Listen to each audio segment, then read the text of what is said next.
नमो नारायण। बोलिए लक्ष्मी नारायण भगवान की जय। एकादशी महात्म की जय। एकादशी मैया की जय। तुलसी मैया की जय। ओम नमो भगवते वासुदेवाय। धर्मराज युधिष्ठिर ने कहा कि हे श्री कृष्ण, अब आप पौष माह के व्रत के बारे में समझाइए। इस दिन कौन से देवता का पूजन किया जाता है तथा इसकी क्या विधि है। इस पर भगवान श्री कृष्ण बोले कि हे राजन, पौष शुक्ल पक्ष की एकादशी का नाम पुत्रदा है। इसका पूजन विधि के साथ करना चाहिए और इस व्रत में भगवान नारायण की पूजा होती है।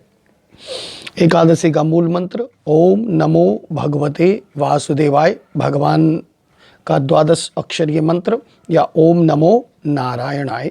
इस मंत्र से आप भगवान का पूजन, आराधना, सुमिरन, भजन कर सकते हैं। इसके पुण्य प्रभाव से मनुष्य तपस्वी होता है, विद्वान बनता है, चिरलक्ष्मीवान बनता है और निसंतान हो तो संततिवान बनता है, पुत्रवान बनता है। इसकी कथा भगवान श्री कृष्ण युधिष्ठिर को सुना रहे हैं और कहते हैं, हे युधिष्ठिर ध्यान से सुनो। भद्रावती के नदी के किनारे सुकेतुमान नाम का राजा राज्य करता था। वह निसंतान था। उसकी स्त्री का नाम शैव्या था। वो भी निसंतान होने के कारण बहुत दुखी रहा करती थी। इस पुत्रहीन राजा के पितृ भी रो रो कर पिंड लेते थे। जैसा हमारे शास्त्र में बताते हैं कि पितृ भी विचार करते हैं कि हमारे वंश वृद्धि हो, तो वो सोचा करते थे हमें पिंड कौन देगा। इधर राजा को भी राज वैभव में संतोष नहीं होता था। इसका एकमात्र कारण उसका पुत्रहीन होना था। वह विचार किया करता था कि मेरे मृत्यु के बाद कौन पिंड दान देगा। बिन पुत्र के पितृ और देवताओं से ऋण नहीं हो सकते। हमारे उसमें कई ऋण माने गए हैं, हमारे धर्म शास्त्र के अनुसार कई ऋण माने गए हैं। तो उस ऋण से कौन ऋण कैसे हो पाऊंगा। जिस घर में संतान न हो वहाँ सदैव अंधेरा रहता है और इसलिए मुझे पुत्र की उत्पत्ति के लिए प्रयत्न करना चाहिए, प्रयास करना चाहिए। पूर्व जन्मों के कर्मों के कारण ही पुत्र, धन आदि मिलते हैं, ऐसा मान्यता है। तो इस कारण राजा को रात्रि में नींद भी नहीं आती थी, चिंता में लगा रहता था। एक दिन उसने अपने शरीर त्याग का भी विचार किया, किंतु आत्महत्या महापाप, घोर पाप है, ऐसा विचार करके राजा ने आत्महत्या का विचार त्याग दिया, लेकिन चुपचाप वन में चला गया और घोड़े पर सवार होकर वन में घूमने लगा। पक्षियों वृक्षों को देखने लगा। हाथी अपने बच्चों के साथ, हथनियों के साथ घूम रहे थे। इस पर राजा सोच विचार में लग गया।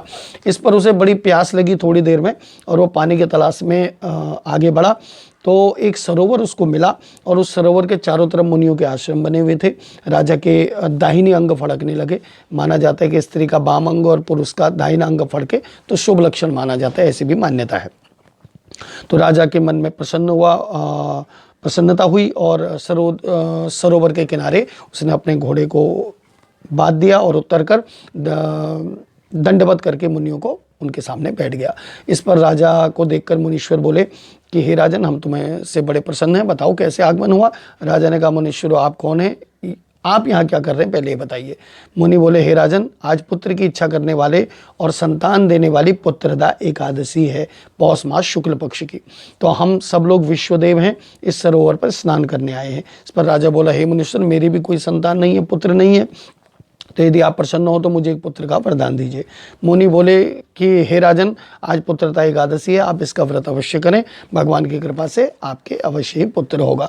मुनि के वचनों के अनुसार राजा ने एकादशी का व्रत किया और द्वादशी का फिर पारायण किया और मुनियों को प्रणाम करके अंत में अपने महल को वापस आ गया। इसका परिणाम ये हुआ एकादशी के व्रत का कि रानी ने गर्भधारण किया और 9 माह के पश्चात उसके एक पुत्र रत्न पैदा हुआ। वह राजकुमार अत्यंत वीर, धनवान, यशस्वी और प्रजापालक बना।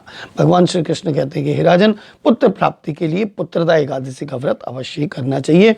जो मनुष्य इसके महात्मा को केवल सुनते हैं और श्रवण करते हैं, पठन करते हैं, उनको भी वैकुंठ लोक की प्राप्ति होती है और उनके भी मनोरथ सिद्ध होते हैं। तो इस प्रकार यहाँ पर ये एकादशी, पौष शुक्ल पक्ष एकादशी का महात्मा की कथा आप लोगों ने श्रवण की। एकादशी महात्मा के बाद एकादशी की आरती भी अवश्य करनी चाहिए, और एकादशी का जो है आरती का लिंक हमारे इसकी वीडियो के डिस्क्रिप्शन में आपको मिल जाएगा। एकादशी माता की आरती आप वहाँ से लेकर उसको सुन सकते हैं। और ओम नमो भगवते वासुदेवाय ये महामंत्र का जब भी अवश्य सुमिरन भजन करते रहें। आप सभी के कल्याण की कामना के साथ आप सभी को नमो नारायण।